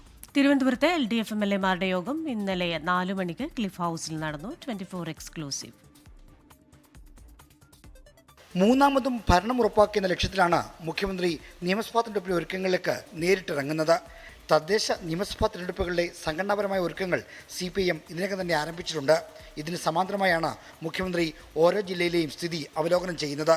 തുടർ വിജയം ഉറപ്പാക്കുകയും അതിന് വിഘാതമായി നിൽക്കുന്ന ഏതെങ്കിലും ഘടകങ്ങളുണ്ടെങ്കിൽ അത് മനസ്സിലാക്കി പരിഹാരം കാണുകയും ചെയ്യുന്നുള്ള ഇടപെടലാണ് മുഖ്യമന്ത്രി നടത്തുന്നത്. തിരുവനന്തപുരം ജില്ലയിലെ രാഷ്ട്രീയ സാഹചര്യമാണ് മുഖ്യമന്ത്രി ആദ്യം അവലോകനം ചെയ്തത്. ഇതിനായി ജില്ലയിലെ MLA-മാരുടെ യോഗം ക്ലിഫ് ഹൗസിൽ ചേർന്നു. 2021 നിയമസഭാ തെരഞ്ഞെടുപ്പിൽ ആകെയുള്ള 14 സീറ്റിൽ 13 ഇടത് MLA-മാരെ ജയിപ്പിച്ച ജില്ലയെന്ന നിലയിലാണ് ആദ്യ ഇടപെടൽ തലസ്ഥാനത്ത് തന്നെ തുടങ്ങിയത്. ഓരോ നിയമസഭാ മണ്ഡലത്തിലെയും പ്രശ്നങ്ങൾ ചോദിച്ചറിഞ്ഞ മുഖ്യമന്ത്രി സർക്കാർ മുൻകൈയിൽ പരിഹരിക്കേണ്ട പ്രശ്നങ്ങൾ ശ്രദ്ധയിൽപ്പെടുത്താനും നിർദ്ദേശിച്ചു. മുഖ്യമന്ത്രിയുടെ ഈ ഇടപെടൽ എല്ലാ ജില്ലകളിലും ഉണ്ടാകും. സർക്കാരിൻ്റെ മുൻഗണനാക്രമം ഇനിയും മാറേണ്ടതുണ്ടെന്ന് ചില MLA-മാർ മുഖ്യമന്ത്രിയോട് ആവശ്യപ്പെട്ടിട്ടുണ്ട്. ഇതിൻ്റെ അടിസ്ഥാനത്തിൽ ക്ഷേമ പെൻഷൻ കൂട്ടുന്നടക്കമുള്ള ജനപ്രിയ പ്രഖ്യാപനങ്ങൾ വൈകാതെ ഉണ്ടായേക്കും. R. ശ്രീജിത്ത്, 24, തിരുവനന്തപുരം. CPI ഇടുക്കി ജില്ലാ സമ്മേളനം ഇന്ന് സമാപിക്കും. ജില്ലാ സെക്രട്ടറി അവതരിപ്പിച്ച പ്രവർത്തന റിപ്പോർട്ടിന്മേലുള്ള ചർച്ച ഇന്നും നടക്കും. CPIM-നെയും വനംവകുപ്പിനെയും വിമർശിച്ചുകൊണ്ടുള്ള റിപ്പോർട്ടാണ് ജില്ലാ സെക്രട്ടറി അവതരിപ്പിച്ചത്. നിലവിലെ ജില്ലാ സെക്രട്ടറി K. സലീം കുമാർ തന്നെ തുടരും. വാഗമൺ സമ്മേളനത്തിൽ മുൻ MLA ES ബിജിമോളുമായുണ്ടായ തർക്കം സമ്മേളനത്തിൽ ഉന്നയിക്കാതിരിക്കാനുള്ള ഇടപെടലുകളും ജില്ലാ കമ്മിറ്റി സ്വീകരിച്ചിട്ടുണ്ട്. തിരുവിതാംകൂർ ദേവസ്വം ബോർഡിൽ വനിതാ ജീവനക്കാരിക്ക് നേരെ ലൈംഗിക അധിക്ഷേപമെന്ന് പരാതി. Thiruvithamkoor Devaswom board sub group ഓഫീസറെ അധിക്ഷേപിച്ചത് സഹപ്രവർത്തകരായ ജീവനക്കാരാണ്. പരാതി ഒതുക്കി തീർക്കാൻ ദേവസ്വം ബോർഡ് പ്രസിഡന്റ് ശ്രമിച്ചുവെന്ന് പരാതിക്കാരി 24-നോട് പറഞ്ഞു. സംഘടനാ പ്രവർത്തനത്തിനായി ഫണ്ട് പിരിവിനെത്തിയ ദേവസ്വം ബോർഡ് ജീവനക്കാരാണ് സഹപ്രവർത്തകയെ അപമാനിച്ചത്. പിരിവ് വാങ്ങി മടങ്ങിയ ജീവനക്കാരിൽ ഒരാളുടെ ഫോണിൽ നിന്ന് അബദ്ധത്തിൽ ജീവനക്കാരിക്ക് കോൾ പോയി. ഇതറിയാതെ ഇരുവരും ചേർന്ന് ജീവനക്കാരിക്കെതിരെ മോശമായി സംസാരിക്കുകയായിരുന്നു. ഉള്ളൂർ ഗ്രൂപ്പ് സെക്രട്ടറി മധുവും പിന്നെ പുരുഷോത്തമൻ എന്ന് പറഞ്ഞ അരുവിക്കര സബ് ഗ്രൂപ്പ് ഓഫീസർ വേറെ 2 ജീവനക്കാരുമായിട്ട് ദേവസ്വത്തിൽ ഫണ്ട് പിരിവിന് വേണ്ടി വരുമായിരുന്നു. അപ്പം ഞാൻ അമ്പലത്തിലോട്ട് വന്നുകൊണ്ടിരിക്കുന്ന സമയം ഇവരെനിക്ക് ഫോൺ ചെയ്യുന്നു. ഈ മധു എന്ന് പറയുന്ന കക്ഷി ഫോൺ ചെയ്തിട്ട് 5000 രൂപ പിരിവ് ചോദിച്ചു. അപ്പം ഞാൻ 5000 രൂപ ഇല്ലയെന്ന് പറഞ്ഞു. അത്രയൊന്നും അവിടെ തരാനില്ല എന്ന് പറഞ്ഞപ്പോൾ അത് പറ്റത്തില്ല, ഭയങ്കരമായിട്ട് അവർക്ക് ചിലവുള്ളതാണ് എന്ന് പറഞ്ഞ് ഇതെല്ലാം ഈ പിരിവ് തന്നെ അതായത് നമ്മളെ ടോർച്ചർ ചെയ്താണ് പിരിവ് വാങ്ങുന്നത്. സ്ത്രീത്വത്തെ അപമാനിച്ചതിന് ദേവസ്വം ബോർഡ് പ്രസിഡന്റ് നൽകിയ പരാതി അവഗണിച്ചു. ആരോപണ വിധേയർക്കായി ഒത്തുതീർപ്പിന് ശ്രമം നടന്നുവെന്നും പരാതിക്കാരി. വളരെ മോശമായിട്ട് ഒരു സ്ത്രീയെ പറയാൻ പാടില്ലാത്ത രീതിയിൽ അവിടെയുള്ള ഓഫീസറുമായിട്ട് കണക്ട് ചെയ്ത്, അതായത് ഞാൻ കാശ് കൊടുത്ത് എന്തിനും പോകുന്നു എന്ന് ബാക്കി എനിക്ക് പറയാൻ തന്നെ പറ്റുന്നില്ല, ആ രീതിയിൽ പറഞ്ഞ് ഇവർ ചിരിക്കുവാണ്. കുറ്റക്കാരായ രണ്ടുപേരും എടുത്തിട്ട് എന്നെ ഒത്തുതീർപ്പ് ചർച്ചയ്ക്കാണ് വിളിച്ചത്. അതായത് അവരൊരു ഡ്യൂട്ടി വ്യവസ്ഥയും ക്യാൻസൽ ചെയ്ത് ഒരു ഇൻക്രിമെൻറ്റ് ബാർ ചെയ്താൽ ഞാൻ അതിൽ ഒതുങ്ങുമോ എന്നാണ് ചോദിച്ചത്. ബോർഡിന് നൽകിയ പരാതി അവഗണിച്ചതോടെ കഴിഞ്ഞ ദിവസം വനിതാ കമ്മീഷന് പരാതി നൽകി. അധിക്ഷേപം നടത്തിയ ജീവനക്കാരെ സസ്പെൻഡ് ചെയ്യണമെന്നാണ് പരാതിക്കാരിയുടെ ആവശ്യം. 24 തിരുവനന്തപുരം. പാർലമെന്റിന്റെ വർഷകാല സമ്മേളനം തിങ്കളാഴ്ച ചേരാനിരിക്കെ സർക്കാർ വിളിച്ച സർവകക്ഷി യോഗം ഇന്ന്. പാർലമെന്റിന്റെ സുഗമമായ പ്രവർത്തനം ഉറപ്പാക്കുന്നതിനായി പ്രതിപക്ഷത്തിന്റെ സഹകരണം തേടാനാണ് പാർലമെന്ററി കാര്യമന്ത്രി കിരൺ റിജിജു യോഗം വിളിച്ചത്. വർഷകാല സമ്മേളനത്തിൽ നിരവധി സുപ്രധാന ബില്ലുകൾ പാസാക്കാൻ സർക്കാർ ലക്ഷ്യം വെക്കുന്നുണ്ട്. രാജ്യത്തെ ഭൂപൈതൃക സ്ഥലങ്ങളും പുരാതന ഭൗമശാസ്ത്ര അവശിഷ്ടങ്ങളും സംരക്ഷിക്കുന്നതിനുള്ള ഭൂ അവശിഷ്ട ബില്ല്, കായിക സംഘടനകളുടെ ഭരണത്തിൽ പരിഷ്കാരങ്ങൾ ഉദ്ദേശിച്ചുള്ള ദേശീയ കായിക ഭരണ ബില്ല്, ഖനി ധാതു ഭേദഗതി ബിൽ, ദേശീയ ഉത്തേജക വിരുദ്ധ ബിൽ, മണിപ്പൂർ ചരക്ക് സേവന നികുതി ബിൽ തുടങ്ങിയ ബില്ലുകളാണ് പരിഗണനയിലുള്ളത്. പാർലമെന്റിന്റെ വർഷകാല സമ്മേളനത്തിൽ പഹൽഗാം ഭീകരാക്രമണവും ഓപ്പറേഷൻ സിന്ദൂറും ചർച്ചയ്ക്ക് ആവശ്യപ്പെടാൻ ഇന്ത്യ മുന്നണി. വിഷയത്തിൽ പ്രധാനമന്ത്രി നരേന്ദ്രമോദി ഇരു സഭകളിലും വിശദീകരിക്കണം എന്നാണ് ഇന്ത്യ മുന്നണിയുടെ ആവശ്യം. പ്രതിപക്ഷ ഐക്യം കൂടുതൽ ശക്തിപ്പെടുത്തണമെന്ന് മുന്നണി യോഗത്തിൽ ആവശ്യമുയർന്നു. ഓഗസ്റ്റ് ആദ്യ വാരത്തിനകം ഇന്ത്യ മുന്നണി യോഗം വീണ്ടും ചേരും. ഇന്നലെ ഡൽഹിയിൽ ചേർന്ന യോഗത്തിൽ ആം ആദ്മി പാർട്ടി ഒഴികെയുള്ള എല്ലാ പ്രതിപക്ഷ പാർട്ടികളും പങ്കെടുത്തിരുന്നു. പശ്ചിമബംഗാളിൽ വോട്ടർ പട്ടിക പരിഷ്കരണം ഉടൻ. വോട്ടർ പട്ടിക പരിഷ്കരണത്തിനുള്ള എല്ലാ ഒരുക്കങ്ങളും പൂർത്തിയായതായി തെരഞ്ഞെടുപ്പ് കമ്മീഷൻ അറിയിച്ചു. ബംഗാളിൽ 23 വർഷത്തെ ഇടവേളയ്ക്ക് ശേഷമാണ് വോട്ടർ പട്ടിക പരിഷ്കരണം നടത്തുന്നത്. ഡൽഹിയിൽ നിന്ന് ബൽറാം നെടുങ്ങാടി ചേരുകയാണ്. Balram, good morning. 20 വർഷങ്ങൾക്ക് ശേഷം അല്ലെങ്കിൽ 20 വർഷങ്ങളിലേറെയായി ഇവിടെ വോട്ടർ പട്ടിക പരിഷ്കരണം നടന്നിട്ട് എന്തൊക്കെ ക്രമീകരണങ്ങളാണ് നടത്തിയിരിക്കുന്നത്?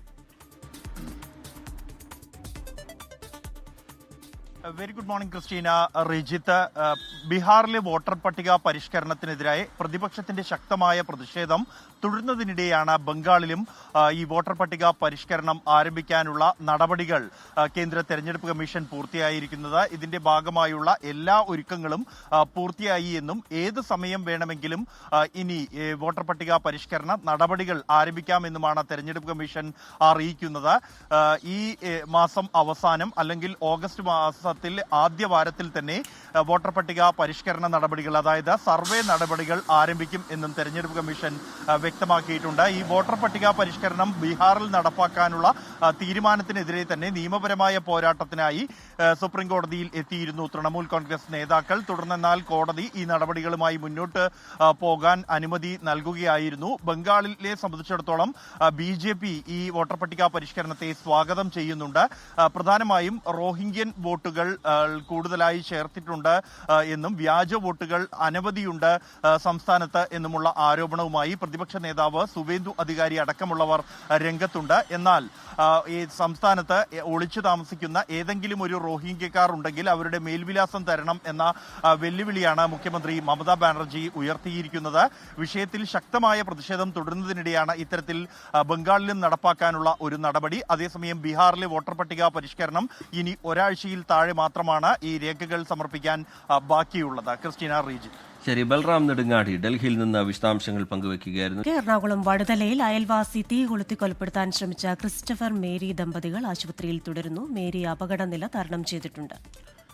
ആക്രമണത്തിന് പിന്നാലെ ആത്മഹത്യ ചെയ്ത വില്യമിന്റെ മൃതദേഹം ഇന്നലെ സംസ്കരിച്ചു. അയൽ തർക്കത്തെ തുടർന്നാണ് വില്യം ദമ്പതികളെ തീ കൊളുത്തി കൊലപ്പെടുത്താൻ ശ്രമിച്ചത്. എറണാകുളം നോർത്ത് പോലീസ് കേസെടുത്തിട്ടുണ്ട്. കോഴിക്കോട് പേരാമ്പ്രയിൽ ബസ് ഇടിച്ച് വിദ്യാർത്ഥി മരിച്ചതിൽ പ്രതിഷേധം. ബസ്സുകളുടെ മത്സരയോട്ടത്തിനെതിരെ DYFI, youth league, youth Congress പ്രവർത്തകർ സ്വകാര്യ ബസ്സുകൾ തടയും. മരുതോങ്കര സ്വദേശി അബ്ദുൽ ജവാദാണ് ഇന്നലെ മരിച്ചത്. ആദ്യം അപകടവുമായി ബന്ധപ്പെട്ട ദൃശ്യങ്ങളിലേക്ക്.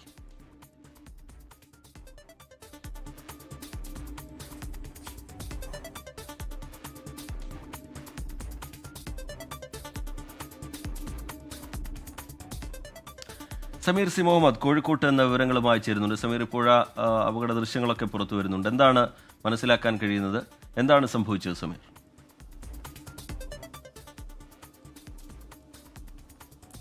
ക്രിസ്റ്റിന, റിജിത്ത്, ഇന്നലെ വൈകിട്ടോടു കൂടിയാണ് ഈ അപകടം ഉണ്ടായത്. കോഴിക്കോട് കുറ്റ്യാടി റൂട്ടിൽ പേരാമ്പ്ര വെച്ചുകൊണ്ടായിരുന്നു ഈ അപകടം. അമിത വേഗതയിലും അതുപോലെ തന്നെ ഈ ദിശ അതിന്റെ യഥാർത്ഥ ദിശയിലുമായിരുന്നില്ല ഈ സ്വകാര്യ ബസ് വന്നിരുന്നത്. ഒമേഗ എന്നുള്ള ബസ്സാണ് ഇത്തരമൊരു അപകടമുണ്ടാക്കിയത്. 19കാരനായിട്ടുള്ള അബ്ദുൽ ജവാദാണ് ഈ അപകടത്തിൽ തൽക്ഷണം തന്നെ മരിച്ചത്. ഈ യുവാവിനെ ഇടിച്ചു വീഴ്ത്തുകയും പിന്നീട് ഈ യുവാവിന്റെ ദേഹത്തുകൂടെ ഈ ബസ് കയറി ഇറങ്ങുകയും ചെയ്തു. ബസ്സുകൾ തമ്മിലുള്ള മത്സരയോട്ടമാണ് ഇത്തരമൊരു സംഭവത്തിന് ഇടയാക്കിയത് എന്നാണ് നാട്ടുകാർ പറയുന്നത്. അതുകൊണ്ട് തന്നെ അതുമായി ബന്ധപ്പെട്ട് വലിയ പ്രതിഷേധം നാട്ടുകാരുടെ ഭാഗത്ത് നിന്ന് ഉണ്ടാകുന്നുണ്ട്. ഇന്ന് യൂത്ത് ലീഗിന്റെയും അതുപോലെ തന്നെ യൂത്ത് കോൺഗ്രസിന്റെയും ഡിവൈഎഫ്ഐ പ്രവർത്തകരുടെയും നേതൃത്വത്തിലാണ് പ്രതിഷേധ പരിപാടികൾ സംഘടിപ്പിച്ചിരിക്കുന്നത്. അവരുടെ ഭാഗത്ത് നിന്ന് ഉണ്ടാകുന്നത് ഈ സ്വകാര്യ ബസ്സുകൾ തടഞ്ഞുകൊണ്ടുള്ള ഒരു പ്രതിഷേധമാണ്. ഇത് പോലീസിന്റെയും അതുപോലെ തന്നെ മോട്ടോർ വാഹന വകുപ്പിന്റെയും ഭാഗത്ത് നിന്ന് ശക്തമായിട്ടുള്ള നടപടികൾ ഉണ്ടാകാത്തത് കൊണ്ടാണ് സ്വകാര്യ ബസ്സുകൾ ഈ വിധം മരണപ്പാച്ചിൽ നടത്തുന്നത് എന്നാണ് അവർ ആരോപിക്കുന്നത്. അതിന്റെ ഭാഗമായിക്കൊണ്ടാണ് ഇന്ന് ഈ ഒരു സൂചനാ പ്രതിഷേധം. നടപടി ഉണ്ടായില്ല എങ്കിൽ സ്വകാര്യ ബസ്സുകളുടെ അമിത വേഗതയുള്ള ഈ മരണപ്പാച്ചിലിനെതിരെ ശക്തമായിട്ടുള്ള നടപടി ഉണ്ടായില്ല എങ്കിൽ വരും ദിവസങ്ങളിൽ അതിശക്തമായിട്ടുള്ള പ്രതിഷേധങ്ങളിലേക്ക് നീങ്ങും എന്നാണ് യുവജന വിദ്യാർത്ഥി സംഘടനകൾ വ്യക്തമാക്കുന്നത്. ഏതായാലും ഇപ്പോൾ ഈ അപകടത്തിന്റെ CCTV ദൃശ്യങ്ങൾ ഉൾപ്പെടെ പുറത്തു വന്നിട്ടുണ്ട്. അതിദാരുണമായ ഒരു സംഭവമാണ് ഉണ്ടായിട്ടുള്ളത്. അതിന്റെ പശ്ചാത്തലത്തിലാണ് ഡിവൈഎഫ്ഐയും അതുപോലെ തന്നെ യൂത്ത് ലീഗും യൂത്ത് കോൺഗ്രസ് പ്രവർത്തകരും ഇന്ന് സ്വകാര്യ ബസ്സുകൾ തടഞ്ഞുകൊണ്ടുള്ള ഒരു പ്രതിഷേധം സംഘടിപ്പിക്കുന്നത്. ശ്രീജിത്ത്, ക്രിസ്റ്റിന. കോഴിക്കോട് നിന്ന് സമീർ സി മുഹമ്മദാണ് വിവരങ്ങൾ നൽകിയത്. നോക്കാം ചില ദേശീയ വാർത്തകൾ ചുരുക്കത്തിൽ. ഉത്തരേന്ത്യയിൽ മഴക്കെടുതി രൂക്ഷം. ഹിമാചൽ പ്രദേശിൽ മരണസംഖ്യ 110 കടന്നു. വെള്ളപ്പൊക്കത്തിൽ കാണാതായവർക്കായി തിരച്ചിൽ തുടരുന്നു. സംസ്ഥാനത്ത് മഴക്കെടുതിയിൽ 1220 കോടിയുടെ നാശനഷ്ടമുണ്ടായതായി റിപ്പോർട്ടുകൾ. സംസ്ഥാന നിയമസഭാ തെരഞ്ഞെടുപ്പ് അടുത്തിരിക്കെ പാർട്ടി സംഘടനാ പ്രവർത്തനങ്ങൾ ഊർജിതമാക്കി TVK അധ്യക്ഷൻ വിജയ്. ജില്ലാതല പാർട്ടി സെക്രട്ടറിമാരുമായി ചേർന്ന് ഇന്ന് തന്ത്രപ്രധാന യോഗം ചേരും. പാർട്ടി വിപുലീകരണത്തോടനുബന്ധിച്ച് പാർട്ടി അംഗത്വമെടുക്കാൻ താൽപ്പര്യമുള്ളവർക്കായി TVK മൊബൈൽ ആപ്ലിക്കേഷൻ വികസിപ്പിച്ചിട്ടുണ്ട്. ജൂൺ 15-ന് ഉത്തരകാശിയിലുണ്ടായ ഹെലികോപ്റ്റർ അപകടം ഫൈബർ കേബിളിൽ തട്ടിയതിനെ തുടർന്നെന്ന റിപ്പോർട്ട്. അടിയന്തര ലാൻഡിംഗിനിടെയാണ് അപകടമുണ്ടായത്. ഹെലികോപ്റ്റർ പൂർണ്ണമായും തകർന്ന അപകടത്തിൽ 7 പേർക്കാണ് ജീവൻ നഷ്ടമായത്.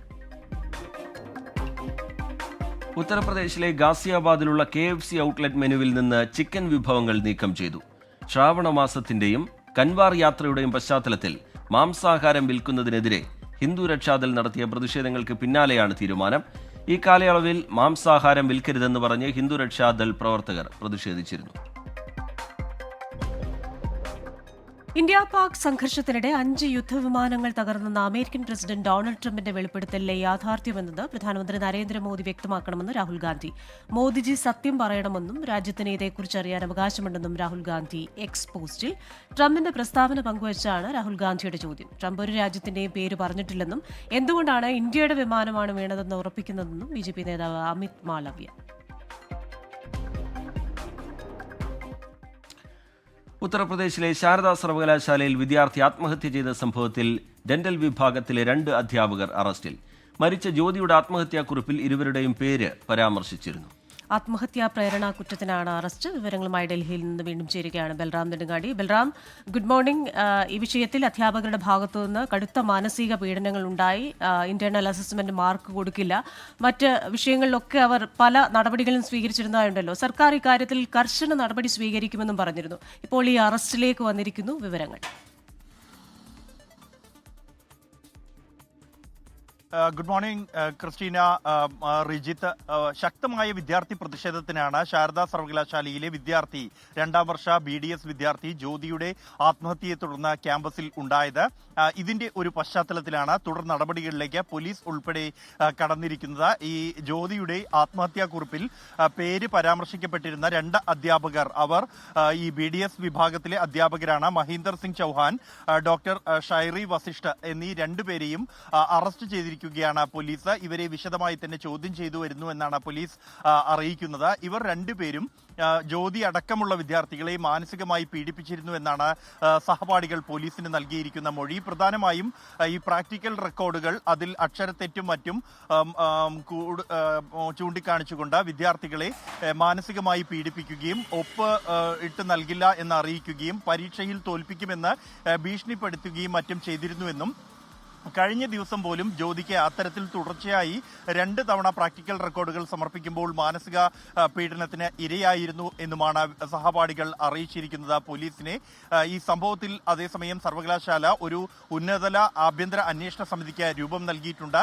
സമിതിയുടെ റിപ്പോർട്ട് അനുസരിച്ച് 5 ദിവസത്തിനകം ഈ സംഭവങ്ങളിൽ കർശനമായ നടപടിയെടുക്കും എന്നാണ് ജ്യോതിയുടെ മാതാപിതാക്കൾക്ക് സർവകലാശാല അധികൃതർ നൽകിയിരിക്കുന്ന ഉറപ്പ്. കഴിഞ്ഞ ദിവസം വലിയ തോതിലുള്ള പ്രതിഷേധം ക്യാമ്പസിൽ ഉണ്ടാവുകയും അത് സംഘർഷത്തിലേക്ക് എത്തുകയും ചെയ്തിരുന്നു. ജ്യോതിയുടെ മാതാപിതാക്കൾ അടക്കമുള്ളവർ ക്യാമ്പസിൽ എത്തി പ്രതിഷേധത്തിൽ പങ്കെടുത്തിരുന്നു. തുടർന്ന് വിദ്യാർത്ഥികൾ പ്രതിഷേധം കൂടുതൽ ശക്തമാക്കിയ ഘട്ടത്തിൽ പോലീസിന്റെ ഇടപെടൽ ഉണ്ടാവുകയും ഏതാണ്ട് 500ഓളം പോലീസുകാരെ ക്യാമ്പസിനകത്ത് വിന്യസിക്കുന്ന സാഹചര്യം ഉണ്ടാവുകയും ചെയ്തിരുന്നു. എന്നാൽ സംഭവത്തിൽ കൃത്യമായി തന്നെ നടപടിയെടുക്കുമെന്നും പോലീസ് അന്വേഷണത്തോട് പൂർണ്ണമായും സഹകരിക്കും എന്നുമാണ് സർവകലാശാല അധികൃതർ പെൺകുട്ടിയുടെ മാതാപിതാക്കളെ അറിയിച്ചിരിക്കുന്നത്. ക്രിസ്റ്റീന റിജി. ശരി, ബൽറാം നെടുങ്ങാടി വിശദാംശങ്ങൾ നൽകുകയായിരുന്നു. വലിയ പ്രതിഷേധത്തിന് പിന്നാലെ നടപടികളിലേക്ക് പോലീസ് കടക്കുന്നുണ്ട്. കോഴിക്കോട് കാവിലുംപാറയിലെ ജനവാസ മേഖലയിൽ ഇറങ്ങിയ കാട്ടാനയെ നിരീക്ഷിച്ച് RRT സംഘം.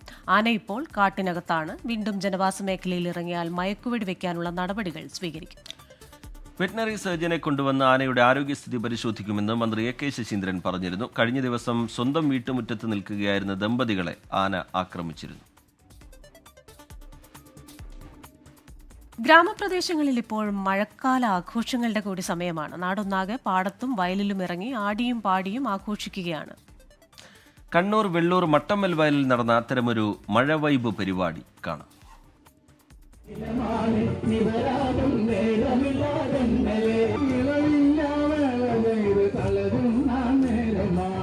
മഴ പെയ്ത് ചെളിവെള്ളം നിറഞ്ഞ പാടത്തേക്ക് ഒരു നാടൊന്നാകെ ഇറങ്ങി ആടിയും പാടിയും കളിച്ചും രസിച്ചും ഒരു നാടിന്റെ കൂട്ടായ്മ.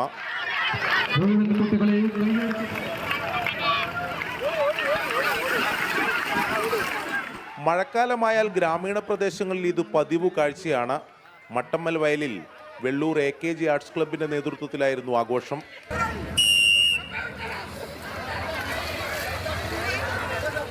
കണ്ടത്തിൽ വെച്ച് കുട്ടികളെയൊക്കെ ഡാൻസും പാട്ടും ഒക്കെ ആയിട്ട് എല്ലാവരും ഒരു കൂട്ടായ്മ, ഒരു നാടിൻ്റെ ഉത്സവമാക്കി മാറ്റാൻ വേണ്ടിയിട്ടാണ് ഇങ്ങനെ ഒരു പരിപാടി തീരുമാനിച്ചത്.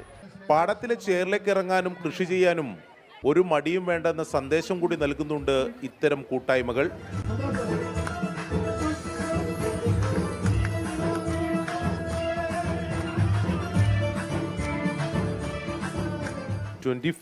കണ്ണൂർ. വെള്ളാപ്പള്ളി നടേശന്റെ വിവാദ പ്രസ്താവനയ്ക്ക് മറുപടിയുമായി SYS സംസ്ഥാന ജനറൽ സെക്രട്ടറി റഹ്മത്തുള്ള സഖാഫി എളമരം. ശ്രീനാരായണ ഗുരുവിന്റെ പേരിൽ സംഘടിച്ച് വെള്ളാപ്പള്ളി നടേശൻ വർഗീയത പറയുന്നു. വർഗീയ വിദ്വേഷം പ്രചരിപ്പിക്കുന്നവരോട് സർക്കാർ കാണിക്കുന്ന ഉദാര സമീപനമാണ് ഇത് ആവർത്തിക്കാൻ കാരണമെന്നും റഹ്മത്തുള്ള സഖാഫി എളമരം ഫേസ്ബുക്ക് പോസ്റ്റിൽ കുറ്റപ്പെടുത്തി. വിവരങ്ങളുമായി കോഴിക്കോട് നിന്ന് സമീർ C. മുഹമ്മദാണ് ചേരുന്നത്. സമീറ, എന്തൊക്കെ കാര്യങ്ങളാണ് ഈ ഫേസ്ബുക്ക് പോസ്റ്റിൽ പറയുന്നത്? കഴിഞ്ഞ ദിവസത്തെ വെള്ളാപ്പള്ളി നടേശന്റെ പരാമർശങ്ങൾ, അതിനുള്ള ഒരു മറുപടി എന്ന് പറയുന്ന ഈ ഫേസ്ബുക്ക് പോസ്റ്റിൽ എന്തൊക്കെ കാര്യങ്ങളാണ് പറഞ്ഞിരിക്കുന്നത്? സർക്കാരിനും കുറ്റപ്പെടുത്തലുണ്ടല്ലോ.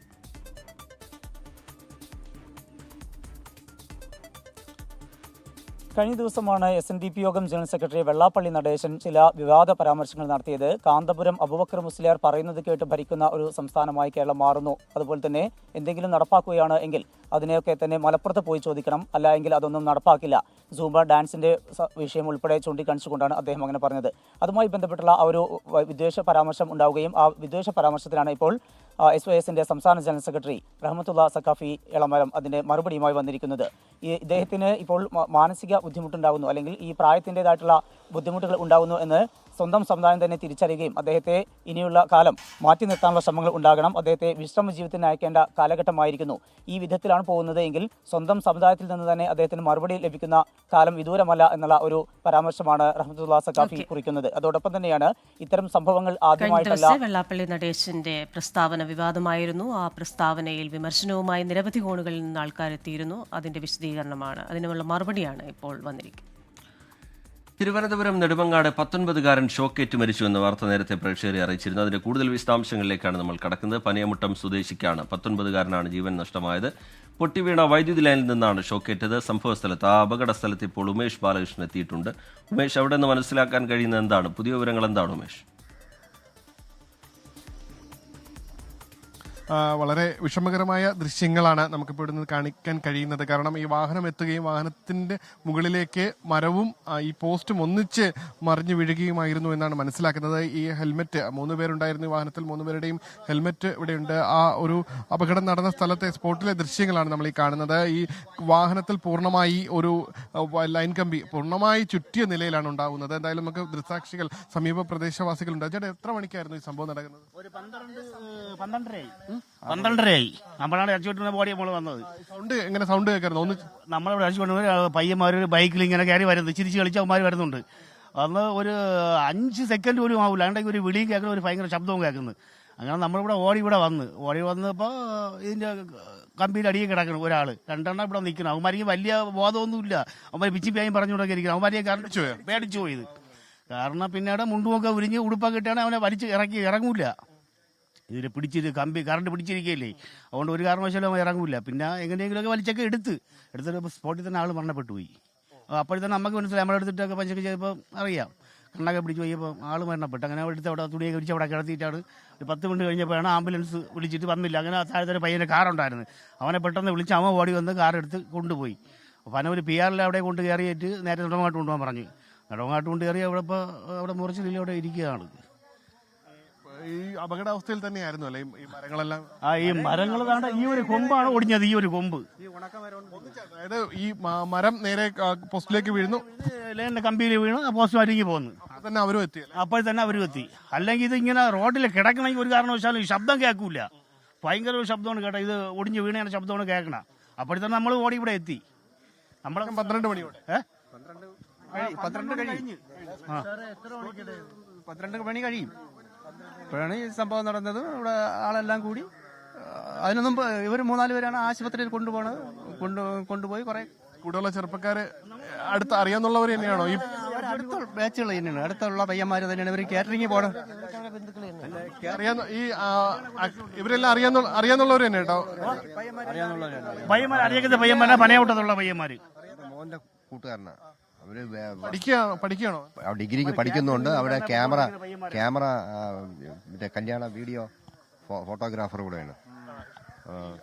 അക്ഷയ് മൂത്താന് പഠിക്കുകയാണ്, ഡിഗ്രിക്ക് പഠിക്കുന്നു. എവിടെയാ പഠിക്കുന്നത് എന്തെങ്കിലും അറിയാം? പ്രൈവറ്റ് കോളേജില് പാലോട്. അക്ഷയുടെ ബന്ധുക്കളാണ്.